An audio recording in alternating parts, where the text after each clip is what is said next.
여러분 안녕하십니까? 7월 15일 토요일 전주 MBC 뉴스투데이입니다. 전라북도 지방은 밤새 서해안 지역을 중심으로 많은 비가 내려 호우 피해가 우려됩니다. 지금까지 내린 비의 양은 부안 143mm를 비롯해 김제 103mm, 전주 47.8mm 등을 기록했으며 내일 아침까지 50에서 100mm가량 더 내릴 것으로 전망됩니다. 오늘 낮 기온은 어제보다 2, 3도가량 낮은 29에서 31도의 분포로 후텁지근하겠습니다.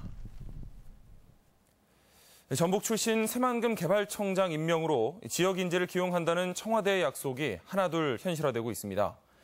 이제 관심은 국민연금공단과 농촌진흥청 등 혁신도시 기관장입니다. 유룡 기자의 보도입니다.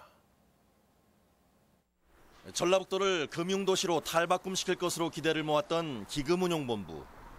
최근 회의 공간 부족을 빌미로 서울에 사무소를 내면서 논란에 휩싸였습니다. 지역에는 관심 없고 서울로 되돌아갈 궁리만 하는 것 아니냐는 의구심만 커지고 있습니다. 국민연금심의위원회 하는 연금이사하고 기금이사가 좀 올라갈 일이 생기겠죠. 그 회의실에서 하는 회의, 아까 얘기한 회의들 있잖아요. 기금운용위원회라든가. 지방 소멸의 위기를 맞은 전북에 국민연금의 공적 투자도 시급합니다. 노인복지와 육아를 위한 공공투자 시범사업이 거론된 지 오래지만 공단은 요지부동, 전북에 대한 애정 부족이 이유입니다. 공공기관장들이 애착을 가지고 운영을 해나갈 필요성이 있다고 보고요. 그런 의미에서 전북 출신이 기관장이 오면 굉장히 좋게 착근할 수 있다고 생각을 하고 있습니다. 지역과 연계한 농생명 산업의 혁신을 기대했던 농촌진흥청도 국가 사업에만 열중할 뿐 전북에는 무관심하다는 지적이 많습니다. 사정이 이렇다 보니 민주당 도당에 이어 전라북도 의회가 전북 출신 기관장 임명을 정부에 요구하는 건의문을 채택하기도 했습니다. 국민연금공단과 기금운용본부, 농촌진흥청은 반드시 전북 출신을 임명해 논란을 잠재우고 혁신도시 발전을 이끌어야 한다는 주장입니다. 청와대와 국무총리에게 반드시 전북 인사의 등용이 필요하다고 요구했습니다. 기관장은 전북 출신 인사가 돼야 문재인 정부의 핵심 과제인 혁신도시 시즌2를 이끌 공공기관장. 과연 어떤 인물이 인선돼 전북의 발전을 견인할지 관심이 커지고 있습니다. MBC 뉴스 유룡입니다. 새만금 건설 사업에 지역업체 우대 방안이 마련되면서 업계에 훈풍이 불 전망입니다. 도에 따르면 새로운 기준 적용으로 오는 20일 입찰 공고되는 2,300억 원 규모의 새만금 신항만 진입도로와 가호안 공사부터 30% 내외의 지역업체 참여가 가능할 전망입니다. 새만금 지역에서는 오는 2022년까지 4조 5천억 원 규모의 공사 입찰이 줄줄이 예정돼 있어 지역업체의 몫은 1조 5천억 원에 이를 전망입니다. 교육부의 감사 제출 요구를 거부한 김승환 교육감에게 법원이 1심과 달리 항소심에서 유죄를 선고했습니다. 김 교육감은 박근혜 정권에 저항하기 위한 것이었다며 판결에 아쉬움을 드러냈습니다. 김하연 기자입니다. 김승환 교육감이 담담한 얼굴로 재판장에 들어섭니다. 항소심 재판부는 학교폭력과 관련해 감사자료 제출을 거부하도록 일선 학교에 지시한 혐의로 기소된 김 교육감에게 벌금 700만 원을 선고했습니다. 1심에서 받은 무죄 판결이 뒤집힌 겁니다. 재판부는 김 교육감이 특정 감사자료 제출을 거부한 것은 교육감의 권한을 넘어서는 일이라고 판단했습니다. 학교폭력 여부를 비롯한 생활기록부 작성은 교육감 자치사무가 아니라 진학자료 활용 등을 위해 전국이 통일돼 처리할 업무라는 겁니다. 또 소신에 따라 자료 제출을 거부한 교장들도 있지만 교육감의 지시에 의한 것이라는 진술도 있었다며 양형 이유를 밝혔습니다. 교과부가 감사 자료를 제출하도록 요구하였으나 이를 거부하도록 지시한 피고인의 행위가 직권남용 행위에 해당한다는 취지의 판결입니다. 김 교육감은 이에 대해 박근혜 정권의 교육폭력에 저항하다가 발생한 일이라며 학교폭력 생활기록부 기재 거부는 학생들을 위한 것이라는 소신에 변함이 없다고 밝혔습니다. 우리 학생들을 방어함으로써 우리 학생들은 그 앞길이 막히지 않았다.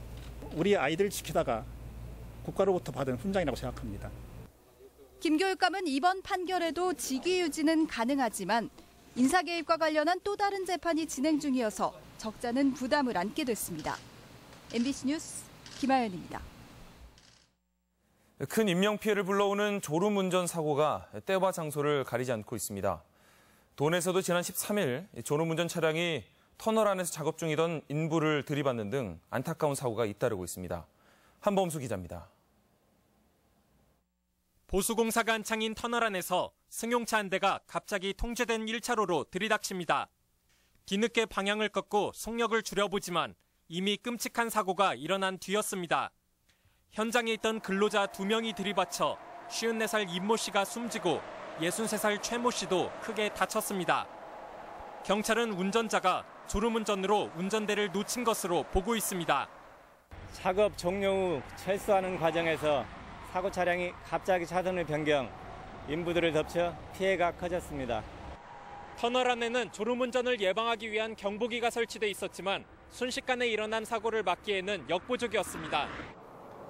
지난 4월 호남고속도로 내장산 IC 부근에선 졸음운전을 하던 관광버스가 청소 차량을 들이받아 10여 명이 다치기도 했습니다. 지난 1년간 도내 졸음운전 사상자만 80여 명에 달했는데 여름철엔 밀폐된 차 안에서 장시간 운전을 할 경우 사고 위험이 더 높았습니다. 그러면 한 3분 내지 한 5분 이내, 캔디 같은 경우는 한 15분 정도 지속이 돼요. 차내에 비치를 해서 졸음이 올 때는 이런 것을 활용하는 것도 좀 예방이 되고요.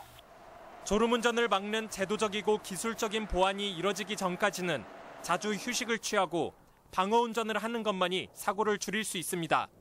MBC 뉴스 한범수입니다. 최명의 소설 혼불의 정신을 잇는 혼불 문학상이 7번째 당선작을 냈습니다. 대상형에는 탁월한 인물 형상화와 진정성 있는 문체가 돋보이는 권정현 작가의 붉은 혀가 차지했습니다. 박연선 기자입니다. 쟨 혀만으로 모든 걸 느낄 수 있다고 판단했다면 너의 요리는 틀렸다. 썩어가는 것들일수록 더 깊은 맛을 풍기지. 인생도 그렇다. 권정현 작가의 신작 붉은 혀는 달고짜고 쓴 맛의 본질과 인생의 본질을 요리사 첸을 통해 능수능란하게 연결해냅니다.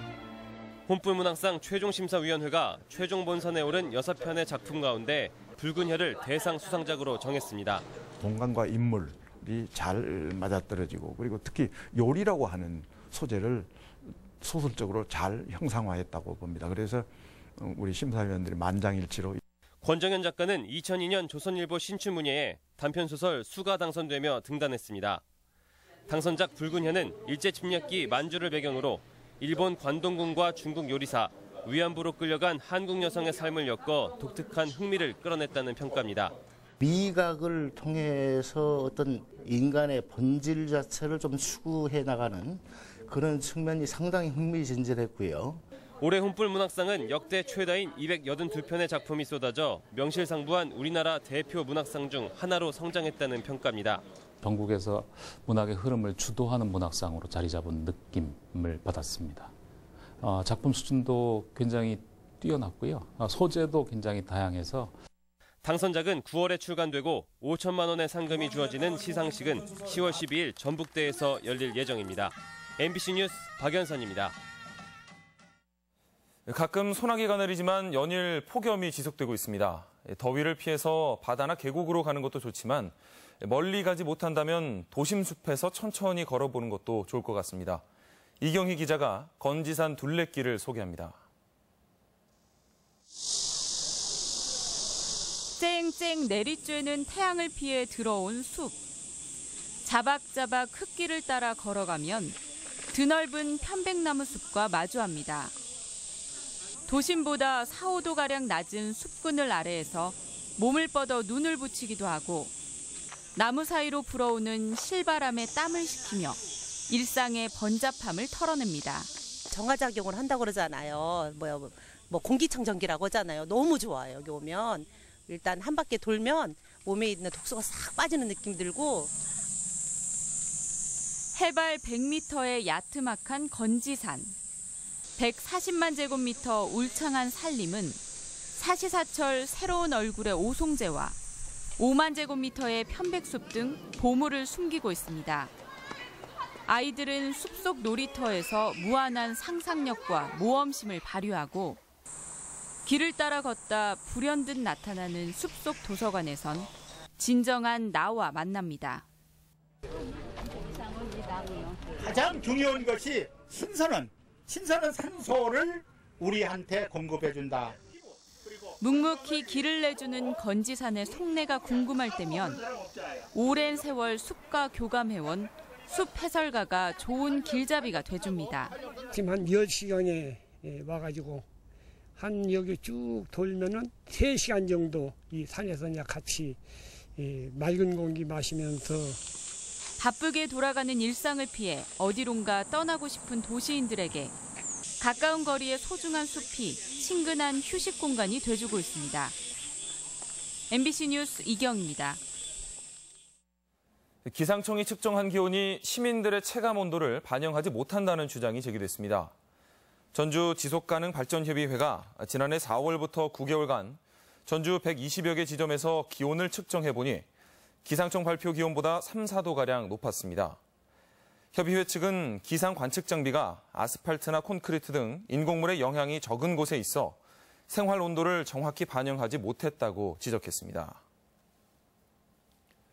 전주 마중길 조성을 계기로 전주시의 걷고 싶은 도시 정책에 대해 기대와 우려가 교차하고 있습니다. 유영문 과장님께 좀 잠시 후 방송되는 전주 MBC 시사토론에서는 전주 마중길 문제없나라는 주제로 전주 마중길과 자전거도로 확충 계획 등 전주시의 새로운 도로 정책에 대한 찬반 토론과 또 바람직한 도시계획 방향에 대해 논의합니다. 여러분의 많은 시청 바랍니다. 전북목 찾기의 일환으로 요구해온 수산물 품질관리원이 설치됩니다. 전라북도는 다음 주부터 국립수산물품질관리원 전주지원이 설치돼 수산생물의 검역과 수출 수산물의 검사, 또 원산지 표시 지도 단속 등의 업무를 수행한다고 밝혔습니다. 도는 내수면 양식이 전국 1위를 차지할 정도로 어업 생산이 많지만 그동안 충남 장항지원이 도내 관련 업무를 맡아왔습니다. 이어서 우리 지역의 행사와 문화 소식을 전해드립니다.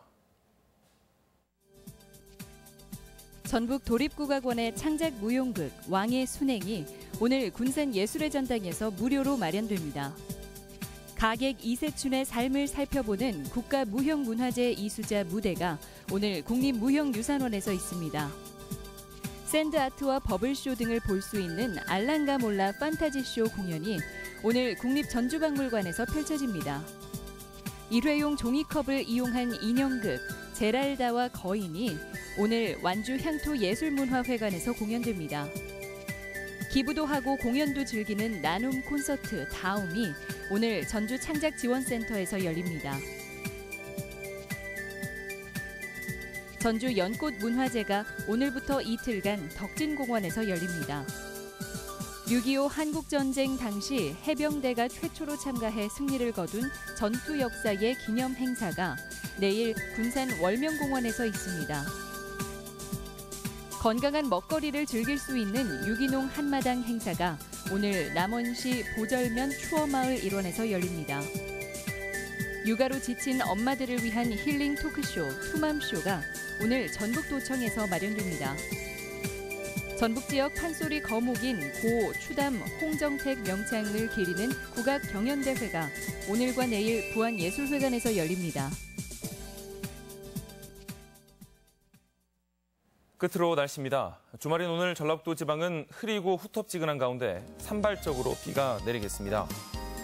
비는 내일 아침까지 50에서 100mm가량 더 내리겠으며 오늘 낮 최고 기온은 전주 31도, 군산 30도 등 29에서 31도의 분포로 어제보다 2, 3도가량 낮겠습니다. 바다의 물결은 서해남부 앞바다에서 0.5m, 먼바다는 0.5에서 1m로 일겠습니다. 이상으로 전주 MBC 뉴스투데이를 마칩니다. 시청해주신 여러분 고맙습니다.